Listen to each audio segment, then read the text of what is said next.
Was it 2 years ago, we had one veteran who was ill. He said, Jessie, I won't make it for the 70th, but if I come back, you're gonna let me come to Hickam. I said, oh, absolutely, I'll give you a tour.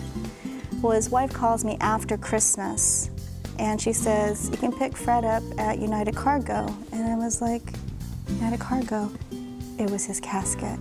Jessie Higa refers to herself as an old soul and has taken it upon herself to preserve the stories of Hickam Air Force Base. Remembering the past with historian Jessie Higa, next on Long Story Short. Long Story Short with Leslie Wilcox is Hawaii's first weekly television program produced and broadcast in high definition. Aloha mai kako, I'm Leslie Wilcox.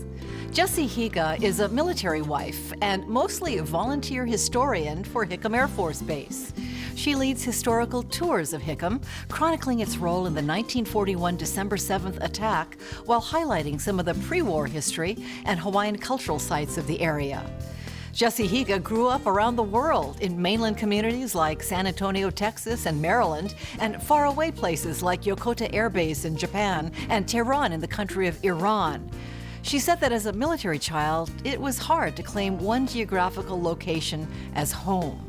Both of her parents were born and raised in Hawaii, so during her summers, she would often come and connect with her island roots. So you have such an interesting history in that you look like a local girl and you are Japanese American, Hawaiian Chinese, and yet you spent much of your life away from here. And you weren't born here either. Nope. Katonk, I guess, is what my cousins used to call me. And being a military child, it gave me the opportunity to travel the world. And being that my parents are from Hawaii, I still had that cultural background of knowing that I had Hawaiian ancestral roots, Japanese American and Chinese American. So it's been great to be able to know that I have a multitude of experiences in my ethnic and military background as a child. How much time did you spend in the islands while you were growing up? Just the summer. It would just be maybe when school got out, the end of May till maybe about August. My mom's parents live in Paoa Valley and Kaneali'i Avenue, and that was home. Cute little house that was built by Grandpa. We call him Papi Joe. And the avocado tree, the plumeria, the mango trees. It was literally coming home to what we felt was our grassroots. And it was during that summertime that my grandparents would really teach us Hawaiian lei making, taking care of the plants. It was like homeschool and learning our heritage. And my grandfather speaking his mo'olelos, his stories to us. And then my dad's side, we would spend the weekends in Waipahu. And I can still smell the stench of driving up that hill to the sugarcane mill. Oh, in Waipahu Sugar Mill was still going. Correct. And actually my grandfather and my grandmother were still living in the old plantation areas of Waipahu. And it was great. You talk about nostalgia. You go back there now, you can't even identify the streets anymore. But those are my fondest memories of coming back to Hawaii during the summertime. And when you say coming back, you weren't born here, so your life in Hawaii was during the summer. Absolutely. And that's the predicament of being a military child. You don't know what is home. And even if it's the base that you've been there the most, which would be for me Japan, I still don't consider myself technically Japanese. And though I've lived most of my adult life here in Hawaii, now I can say this is home. But as a child, that was the one challenge, was to really feel a sense of place. And you almost had to make it the best wherever you went. And that's what my mom taught us as children, to just make home home wherever it is, wherever you go. Your parents have not only traveled the world, but they still haven't come back to Hawaii to live. They left shortly after graduating from University of Hawaii at Manoa together, and off they went. Yes, they are still on their adventure, is what I call it. And they deserve it. My parents have been hard workers. They love Hawaii. They always get their time to come home. But I really find that Japan has been an important place in their lives, probably because so much of them, the memories of us as kids is still there. They become unofficial ambassadors at Yokota Air Base, and my mom's a teacher, and that really fills a void in her heart of us having grown up. She can now invest and seed into these younger kids, and my dad's also a professor there, associate professor, and they just love where they're at right now in their lives, and the thought of even retiring, We'll see. They're 73. And still going. Still going. When they file their official retirement papers, then I can start planning that they're coming home. Yeah. But they really did a good job with you then of making you feel comfortable and able to take whatever came your way in a new environment. They taught us to know how to be resilient. They taught us how to learn how to make friends easily, no matter where we went. And my parents, I watched my mom and my dad, how they interact with people, the generosity, the sincerity. That is what I think I learned the most from my parents, and I'm just so grateful. You had siblings. Who are your siblings? My oldest sister, 4 years older, but sometimes even though I'm 45, I feel like I'm 16 around my sister. She's incredible. She's always been the independent one, very forthright, and I've admired my sister, I still do.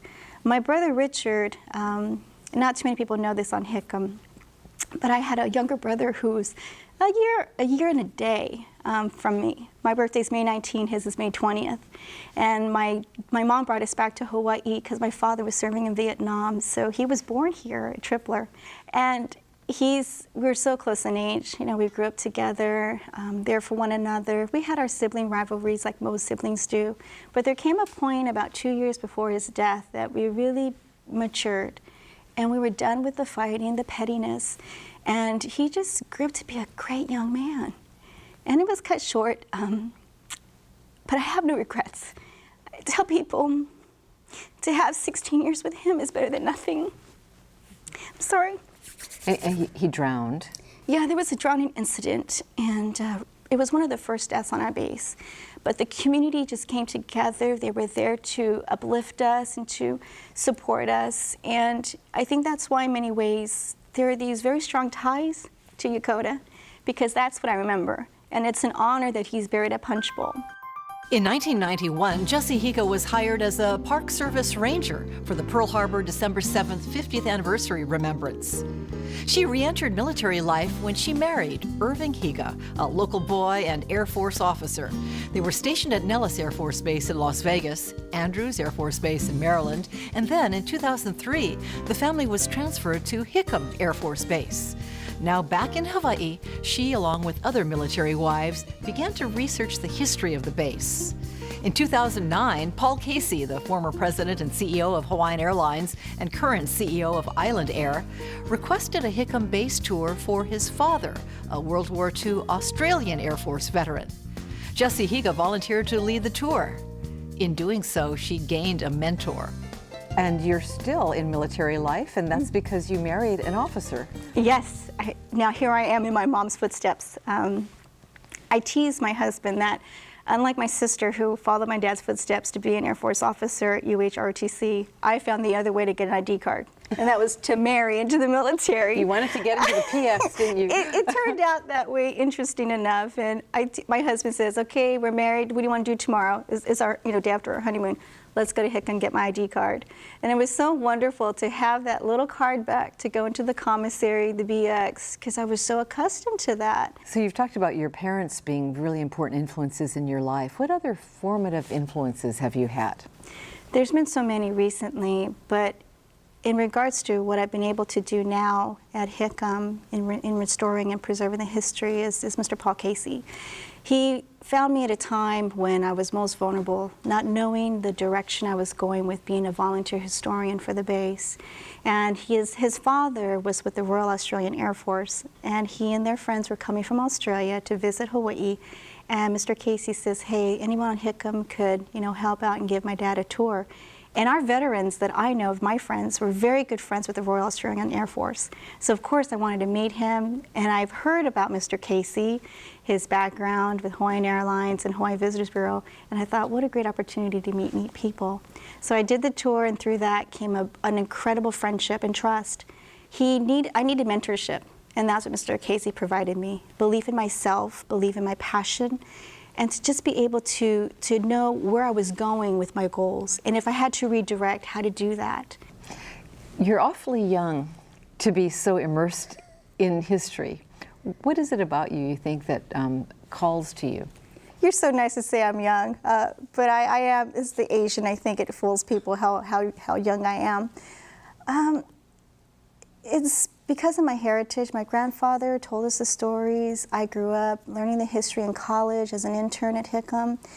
The base historian was my mentor, and being able to participate in the 50th anniversary in 1991 as a park ranger, it was just a sequence of events that happened early on in my life. But I did take a long sabbatical to get married, be an Air Force wife, have kids, and I've now just picked up where I left off. So it's been about 8 years nonstop of working the history to where I am today, but it's my life investment, so I'm not done yet. And I think you have a great understanding of relationships from your travel and from your family, and you use that today in what you do. And you don't do much of it for pay. Much of this is for love as a volunteer historian. Yes. There's a lot of budget cuts in the military, and it takes volunteers many times to step in and help the military advance, especially in the area of history. Veterans who can't travel anymore, I need to now find them and travel to them. And it's being able to, I don't have very many hobbies or expenditures or expensive habits, so my husband knows if I need to take a flight to go to an 11th Bomb Group reunion in Texas, I'll do that. And for even the veterans that come back, there's not much funds to provide leis, coffees to host them. And it's amazing that through my friendships at the base, we're able to do those type of things. To be able to say as volunteers, we will make sure that we can still roll out the red carpet, give them the aloha they remember. Can't imagine when they were here, before the war years, coming to Hawaii on those Matson ships with the leis and, the hula dancers, Waikiki, truly that aloha spirit. And that is what we try to do as volunteers, that the Air Force is unable to provide that financially, that we can come in as volunteers and make that all happen. Pearl Harbor is so well known, and kids go on excursions there, and people take visitors there. But Hickam Field is not on the beaten path for many of our local residents. When you go there, it looks like the place that time has stood still since 1941. Tell us about Hickam Field.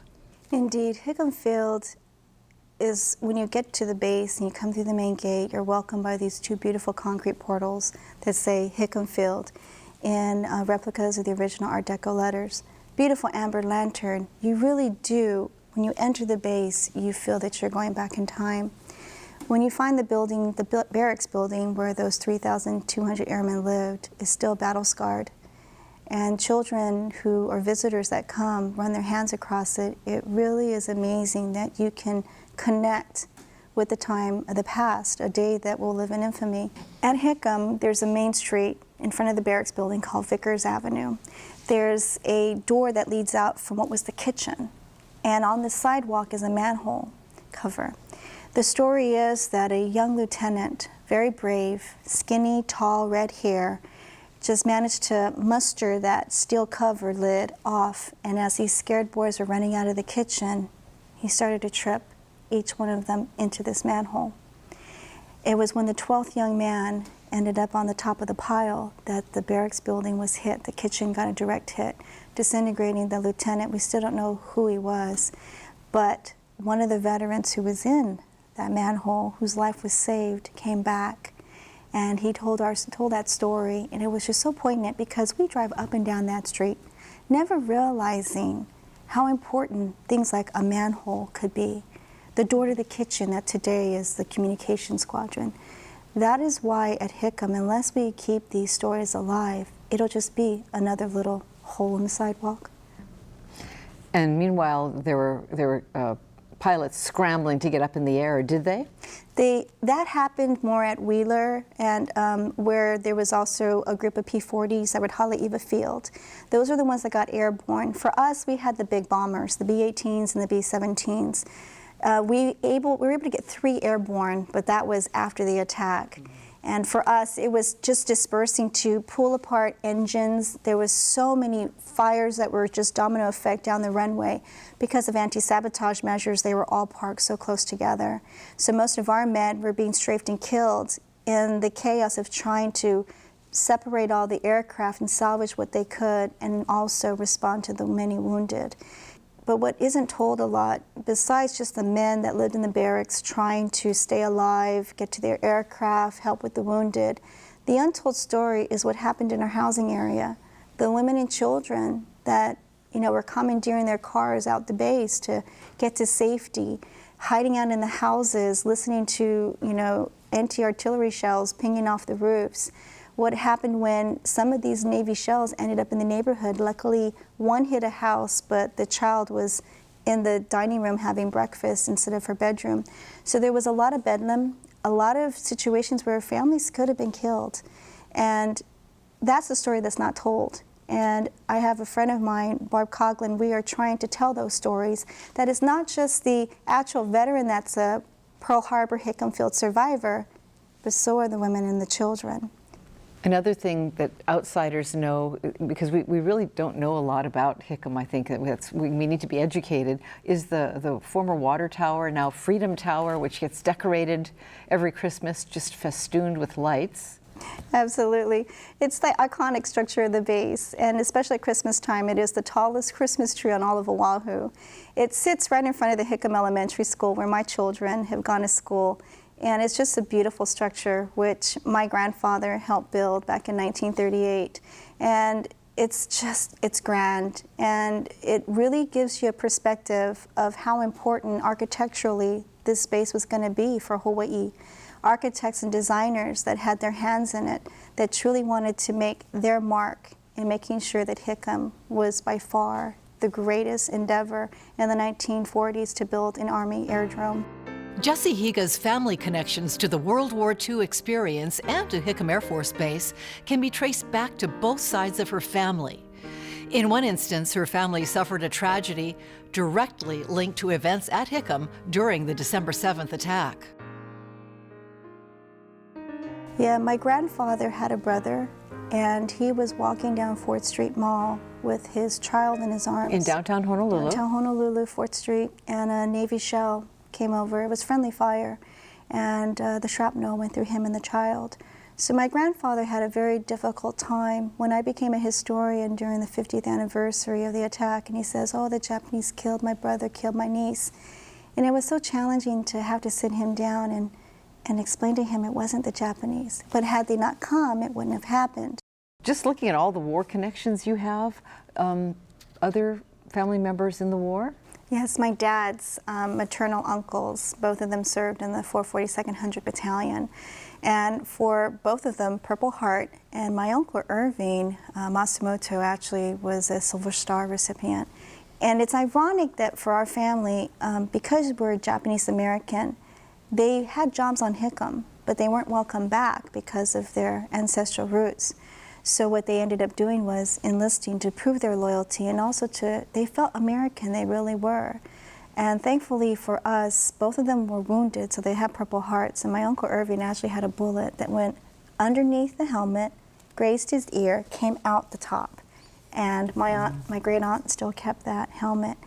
And it's an honor to realize that through that patriotism that my dad was inspired to, while at Waipahu High School, become a Civil Air Patrol and then University of Hawaii ROTC.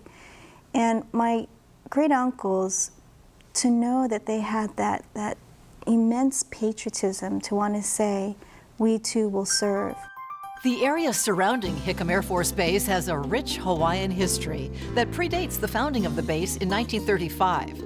Jessie Higa has researched that cultural history and educates the military and the Hawaii community about the ancient Hawaiian burial sites in the Fort Kamehameha area of Hickam. The fact that you're Native Hawaiian, too, you're sensitized to EV or bone issues, burials, and there are burials that are still being discovered in the Fort Kamehameha area of Hickam. Yes, being Native Hawaiian, my grandfather always talked us about EV, how he lived in Molokai and would bury his ancestors. When we came to Hickam, I was interested in finding out about this burial crypt, because during many of the military construction projects, we've accidentally uncovered Native Hawaiian burials. Through the Grave Repatriation Act, we, by law, need to report that to the Oahu Burial Council. And an archaeological monitor will come in and, will assess what to do. And it's just beautiful that there at Hickam, we're able to honor the Hawaiian history that a lot of locals don't even know about. And the fact that for me to speak at a makahiki to the royal order of Kamehameha, and to share with them the story of Queen Emma, to share the story of how the Kapuna Iwi are buried here, and that we're doing our very best to take care of that, ancestral bones. It's amazing that the Air Force is able to bridge that gap, and cultural understanding is always in motion. It's a process that each person that comes through Hickam, their 2 years, has to learn. But it's just amazing that we're able to keep a very good relationship in respect to the Hawaiian history that's there. It must be difficult with so many people moving on. I mean, that's the way of Hickam. It's the military way. People who are into their jobs and they're focused. But you're there. You don't go. I think I'm the continuity, and I'm here to help those commanders and those in leadership positions that when they leave every 2 years, I can be here to say, how can I help you? Here's what I know. Here's the best way to go about this, to be a bit of an advisor. And that's what I feel my role is too, as a volunteer, to offer them information to where they can now make a judgment call based upon being educated now about the history. Because it's not just military, we have to respect what was there before us. As an unofficial liaison to the Hickam Field Pearl Harbor survivors, Jessie Higa, along with other military wives, continues to host events and often receives some very special requests from veterans and their families. So it never ends. I continue to have families that go, Jessie, I think my grandpa was here. And you just find it coincidental. A former base commander at Hickam, Colonel Barrett, his mom's first cousin was there. And I was able to help him with that history. And it became a personal interest to him as he sponsored these veterans every year for December 7th. That is where I find everything comes at its right time. Was it 2 years ago, we had one veteran who was ill. He said, Jessie, I won't make it for the 70th, but if I come back, you're gonna let me come to Hickam. I said, oh, absolutely, I'll give you a tour. Well, his wife calls me after Christmas, and she says, you can pick Fred up at United Cargo. And I was like, United Cargo? It was his casket. And within a day, we worked it out with the base leadership to have his hearse come into Hickam, escorted by security police. And his wife was in my car. And we drove around the Hickam flagpole like he wanted to. And there were 800 Hickam personnel there standing at attention around the flagpole, saluting the hearse as it went by. And that was his final wish. And that's what I feel my calling is too, is to make sure that these veterans' wishes are done and that I can help the families make that possible. Hickam Field and the December 7th attack brings back such horrific memories. It is still the one place that beckons them because of all the great experiences they had before the war. And that's why today so many of them come back and say, Jessie, I want you to scatter my ashes. Jessie, I'm going to be buried here in Hawaii. And that's their final wishes, to truly come home. That's why I feel like I'm an old soul, Leslie. I really feel with the stories that my grandparents tell me of the 40s and the veterans, I feel like I live in this nostalgic world that when I'm with them, they tell me I almost make them feel young again. But I am happy that I'm still young yet, that I'll be around for the 100th anniversary, and in hopes in the next 5 years, finish a book. There's never been another book on Hickam Field history written since 1991, and there's so much more to tell. And you've already spoken with quite a few of the survivors of World War II. I have, yes, and truly we are able to still find primary sources. The men still exist, and not everybody in their 90s has dementia and Alzheimer's. So it is a race against time to find these veterans now, to get their stories firsthand, and then the continuum to that is also give the history now and educate the community. But then at the end of that continuum, it's to educate the next generation. I need to seed all that I've been working so hard to preserve into a generation that will carry on that legacy for me. So have you answered your own question of, where do I belong and exactly where and how do I navigate that? I have my sense of place now. My husband and I haven't decided where we're going to permanently buy a house, but I do know that this is home, Hawaii in general. I know where I am as far as the history. I'm going to continue to do this. Again, my life investment is the Hickam history. And I'm happy, I'm content. I don't feel like I don't have a home, so to speak. I feel like now I can plant my roots and say, this is where I will be, and flourish. To be able to set my roots and say, I won't be transplanted again. This is where I'm going to stay. I will travel. I'll do a lot of that with my kids and my husband, but this is where I know I finally have come home. Volunteer historian Jessie Higa, who draws from her diverse family history and her life as a military wife, says she will continue to research, preserve, and inform the community about military heroes, including the women and children of Hickam Field. Jessie Higa continues to volunteer many hours at the base and also moonlights once a week as a private contractor for the Hickam Historical Tours. Mahalo to Jessie Higa for sharing her story with us, and mahalo to you for joining us. For PBS Hawaii and Long Story Short, I'm Leslie Wilcox. Ahui ho.